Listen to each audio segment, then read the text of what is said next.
Hello. नमस्कार दोस्तों, मैं गोपाल आपका हार्दिक स्वागत करता हूं ओनो स्टडी के ऑफिशियली यूट्यूब चैनल पर। दोस्तों, आज हम थोड़ा सा एक वैकेंसी के बारे में डिस्कशन करेंगे जो कि एसएसबी हेड कांस्टेबल में आई हुई है, ठीक है ना। एक्चुअली ये वैकेंसी काफ़ी टाइम पहले आई हुई है, अभी इसका एग्जाम आने का टाइम हुआ है, ठीक है ना। ये जुलाई की आई थिंक वैकेंसी है जिसमें आप लोगों को अभी इसका एग्जाम आने का पैटर्न है। तो थोड़ा सा मैं एग्जाम के ऊपर और उसके फिजिकल एबिलिटी टेस्ट के ऊपर, कुछ बच्चों का ये डाउट था कि सर इसका पहले फिजिकल होगा या पहले रिटन एग्जाम होगा, तो मैं उन लोगों को लिए थोड़ा सा क्लियर कर देता हूँ। फर्स्ट इसका फिजिकल एलिजिबिलिटी टेस्ट होगा, देन आफ्टर आपका पीएसटी होगा, फिर उसके बाद में आपका थर्ड स्टेज पे इसका रिटन एग्जाम होगा, ठीक है ना। एसएसबी हेड कांस्टेबल मिनिस्ट्रियल और रिक्वायरमेंट की तरफ से वैकेंसी आई हुई है और इसमें आप लोगों के लिए सशस्त्र सीमा बल, ठीक है ना, सशस्त्र सीमा बल की तरफ से मेल एंड फीमेल बोथ दोनों के लिए आप लोगों के लिए एक गोल्डन अपॉर्चुनिटी है जिसमें आप लोग अपना फ्यूचर सिक्योर कर सकते हैं, ठीक है जी। सबसे पहले मैं आप लोगों के फिजिकल एबिलिटी के बारे में थोड़ा सा बता देता हूँ, ठीक है ना। इसमें टोटल पोस्ट है 115 है, 115 पोस्टेज हैं, ठीक है। यहाँ तक अगर किसी को कोई समझने में कोई प्रॉब्लम है तो बताइएगा, मैं बहुत आराम से और हिंदी लैंग्वेज सभी को आराम से समझाऊंगा। देखिएगा, सबसे पहले आप लोगों ने फॉर्म भरे हैं इसके, ठीक है ना। फॉर्म का टाइम निकल चुका है, फॉर्म आप लोग भर चुके होंगे, ठीक है ना। सशस्त्र सीमा बल, ठीक है ना, एसएसबी की तरफ से रिक्वायरमेंट है। 24 जुलाई 2021 को इसका नोटिफिकेशन आया था, ठीक है ना। आप लोगों ने आई थिंक अच्छी तरह से नोटिस कर लिया होगा उस चीज़ को। अब उसके बाद में देखिए नेक्स्ट क्या है, फिर इसकी एज रिलैक्सेशन क्या था। एज रिलैक्सेशन था इसका 1825 प्लस में एससी एसटी और ओबीसी के अकॉर्डिंग इसमें छूट दी गई थी, ठीक है। चल ठीक है, यहाँ से नेक्स्ट चलते हैं। अब उसके बाद में 24/7 को इसका एप्लीकेशन आया था, लास्ट डेट थी 22/8 यानी कि 22 अगस्त को इसकी लास्ट डेट थी। अब उसके बाद में एग्जाम नोटिफाई, अभी इसका एग्जाम का डेट नहीं आया, जैसे इसका एग्जाम का डेट आएगा तो मैं आप लोगों को सबसे पहले अवेयर करूंगा उसके चीज़ के लिए, ठीक है ना। एग्जाम क्या होगा, सबसे पहले आपको फिजिकल एबिलिटी टेस्ट के लिए बुलाया जाएगा, यानी कि सबसे पहले आपको फिजिकल एबिलिटी टेस्ट से गुजरना होगा। इसका जो आपका जो पेमेंट था वो 100 रुपीज़ था, एससी एसटी के लिए फ्री था, ठीक है जी। अब बात करते हैं सर फिजिकल एबिलिटी टेस्ट पे हम आ जाते हैं डायरेक्ट, क्योंकि हमें फिजिकल एबिलिटी टेस्ट और रिटन एग्जाम के बारे में थोड़ा सा डिस्कशन करना है आप लोगों से। बाकी सारी चीज़ें आप लोगों को पता है क्योंकि ये फॉर्म काफ़ी पहला है, ठीक है जी। टोटल पोस्ट मैंने आप लोगों को बता दी 115 आई हुई हैं, ठीक है जी। 115 के बाद में ये जर्नल के लिए 47, ईडब्ल्यूएस के लिए 11, ओबीसी के लिए 26, एससी के लिए 21 और एसटी के लिए 10 और टोटल 115 वैकेंसी थी, ठीक है जी। अब उसके बाद में क्वालिफिकेशन थी 10+2 in any requirement board of India, plus में इसमें टाइपिंग थी। अब आप लोगों को एक डाउट होगा, सर अगर एसएससी हेड कांस्टेबल की जॉब है तो क्या फील्ड की जॉब है, क्या हमको कहीं पे जाके खड़ा रह के हथियार लेके पहरा देना पड़ेगा? नहीं, हेड कांस्टेबल की जॉब है तो आप लोगों की ऑफिस की जॉब है, ठीक है ना। आपको कंप्यूटर ऑपरेटर का वर्क दिया जाएगा, सारा डेटा आपको एनालिसिस करना पड़ेगा और प्लस में सारी चीज़ों को फाइलों को सिक्योर रखना पड़ेगा। यहाँ तक अगर किसी को कोई प्रॉब्लम है तो बताइएगा, ठीक है। बस जस्ट एक मिनट।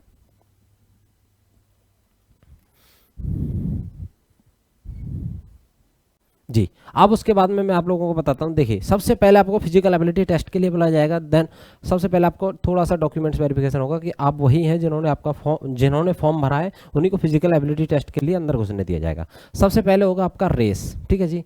1.6 किलोमीटर का मेल का रेस होगा, यानी कि 1600 मीटर का 6.5 मिनट में आप लोगों को कंप्लीट करना होगा, ठीक है। सिंपल लैंग्वेज में मैंने समझाया आप लोगों के लिए क्या कि आप लोगों को 1600 मीटर का रेस, जो आर्मी वाला रेस है एग्जैक्ट वही है, लेकिन टाइम ड्यूरेशन 6.5 मिनट है, ठीक है। फीमेल्स के लिए वही 800 मीटर की रनिंग है और 4 मिनट का टाइम है। फीमेल्स के लिए बहुत अच्छी अपॉर्चुनिटी है फीमेल्स, क्योंकि एक्चुअली मेन चीज़ क्या होता है, अगर आप किसी और फोर्सेस में जाती हैं तो फीमेल्स को फील्ड का वर्क मिलता है, लेकिन ये एग्जैक्ट ऑफिशियली वर्क के लिए ही वैकेंसी है, ठीक है ना। सशस्त्र सीमा बल की तरफ से जो वैकेंसी है एग्जैक्ट फीमेल के लिए, ठीक है ना, और ऑफिस की वर्क के लिए। चलिए बात करते हैं नेक्स्ट, ठीक है जी। हाइट में जिन लोगों को, फिर देखिए उसके बाद में हाइट 165 सेंटीमीटर, इतना नॉर्मली हर किसी का होता है, 165 सेंटीमीटर, ठीक है ना। हाइट बहुत कम मांगी हुई है ये जर्नल के लिए, ओबीसी और एसटी में तो अभी और छूट मिलेगा इसमें। देखिए फीमेल्स के लिए 155 सेंटीमीटर, ठीक है। यहाँ तक समझने में कोई दिक्कत, इतनी इसमें हाइट मांगी गई। जो आप फिजिकल के लिए जाओगे उन लोगों के लिए बता रहा हूँ, अभी ये न्यू फॉर्म नहीं है, फॉर्म इसका निकल चुका है, एग्जाम डेट आने वाली है।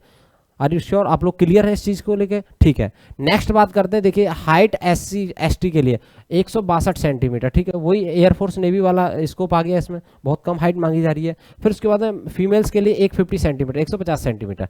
चेस्ट का क्राइटेरिया अगर मैं देखता हूँ, चेस्ट का क्राइटेरिया इसमें जर्नल के लिए 77 सेंटीमीटर से 82 सेंटीमीटर। इसका मतलब क्या है? इसका मतलब ये है कि जर्नल्स के लिए जो नॉर्मल चेस्ट चाहिए वो 77 सेंटीमीटर चाहिए, प्लस में 5 इंच का एक्सपेंशन, यानी कि फुलाव। जब आप लोगों को बोला जाएगा आप अपना सीना फुलाई तो आपको 5 सेंटीमीटर का एक्सपेंशन होना चाहिए, ठीक है जी। गर्ल्स के लिए सीना चेक नहीं किया जाता, ठीक है ना। चलिए नेक्स्ट बात करते हैं, अब इसमें नेक्स्ट क्राइटेरिया पे बात करते हैं जी। देखिएगा ये वाला आप लोगों के लिए आ गया क्वालिफिकेशन, ठीक है ना। Head constable ministry level. इसका पे स्केल आप लोगों के लिए बता दूं, जो इसमें पे स्केल दे रखा है 22,500 से लेके 81,100 रुपये तक पर पंथ है।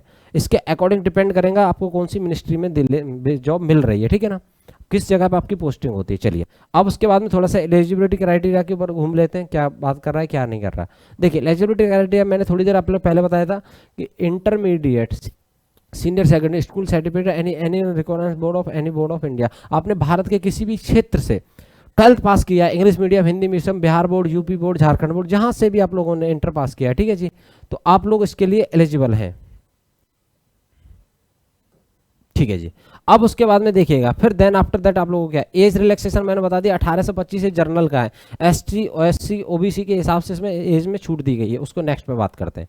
देखिएगा आपको एज का छूट आ गया, अगर आप एससी एसटी से हैं तो आपको 25 में 5 प्लस ऐड कर दिए 30 आपका एज रिलैक्सेशन मिल जाएगा, ओबीसी से हैं 3 साल का एज रिलैक्सेशन मिल जाएगा, अगर आप एक्स सर्विसमैन हैं तो आपको 3 साल का एज रिलैक्सेशन मिल जाएगा। यहाँ तक चीज़ें आप लोगों को क्लियर है अच्छे से, मैं इजी वे में सिंपल वे में चीज़ों को बता रहा हूँ कि अभी इसकी वैकेंसी निकल चुकी है, एग्जाम डेट आने वाला है, उसी बेस पर मैं एग्जाम पैटर्न की बात करूँगा, फिजिकल एबिलिटी की बात करूँगा। सबसे पहले आपका फिजिकल टेस्ट होगा, एग्जाम बाद में होगा, समझ रहे हैं आप चीज़ लोग। सबसे पहले आप लोगों की रनिंग होगी, उस चीज़ को चेक करने के बाद में फिर आपको पीएसटी होगा, ठीक है ना। फिर उसके बाद पीएसटी में क्या होता है सर, आपका चेस्ट नापा जाएगा, रनिंग नापा जाएगा, फिजिकल सारी चीज़ें नापी जाएंगी, ठीक है।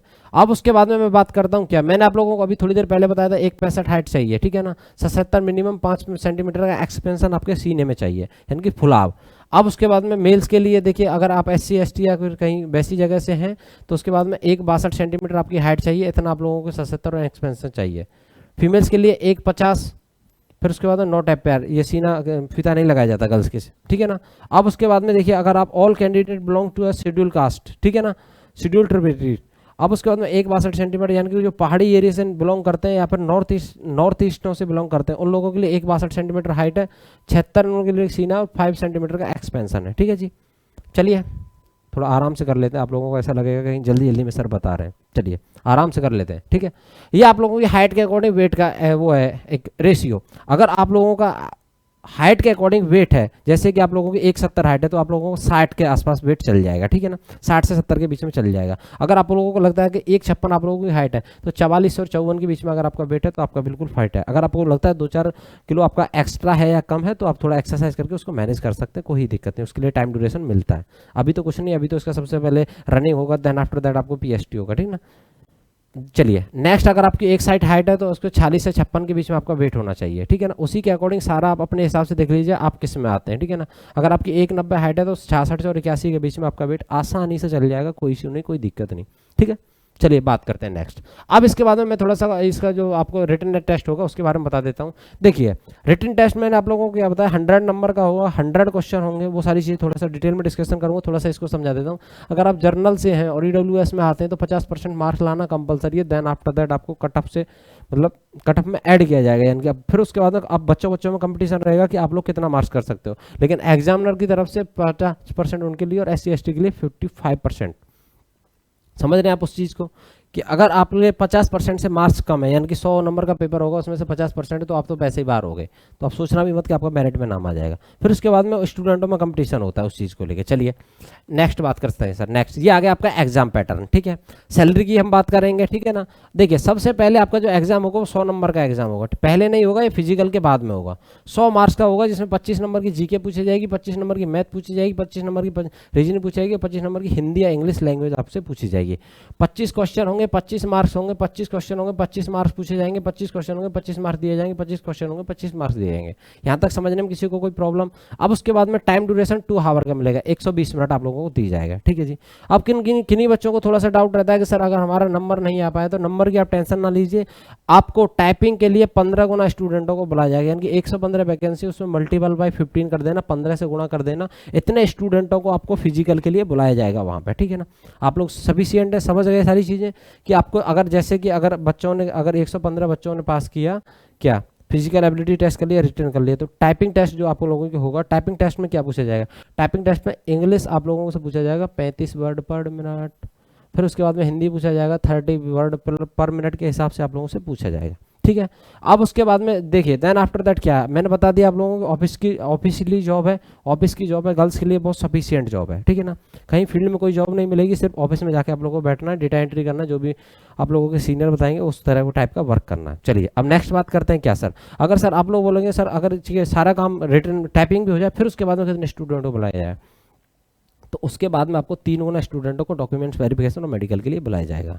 फिर उसके बाद में तब वहाँ से जो 1 या 1.5% स्टूडेंट होते हैं उनको फिर वहाँ से सेलेक्ट करके तब भेज दिया जाता है, यानी जितना 115 की वैकेंसी है 120 तो भेजा जाएगा, फिर उसके बाद में 5 की किसी की इच्छा होती है ज्वाइन करने की, किसी की नहीं होती, उसी के अकॉर्डिंग होता है।